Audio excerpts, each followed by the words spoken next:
Today we have an HP 17 BY-170003ds. It has case screws here. As you can see, there's one here, here, here, and here. And there is also two more over here where the DVD drive normally goes. You have to get those out in order to remove the bottom cover.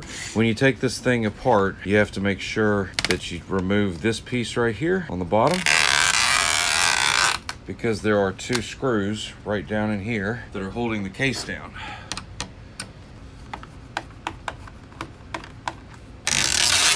One screw here and one here.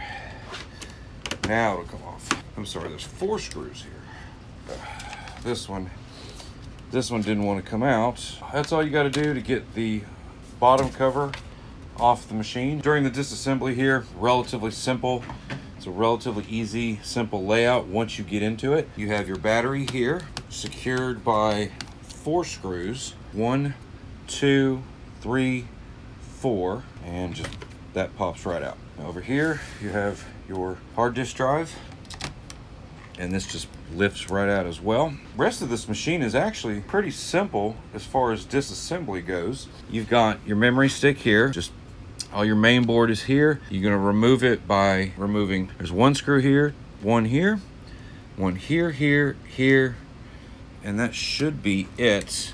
And then once you do that, the entire motherboard lifts right out. Just remove these connectors here, this keyboard connector, your hard drive connector, and everything you need access to right here for your motherboard. Pull these connectors out and your video cable here, and that's it. That is as difficult as it gets to disassemble the HP BY series. Hope this helped. Thanks so much.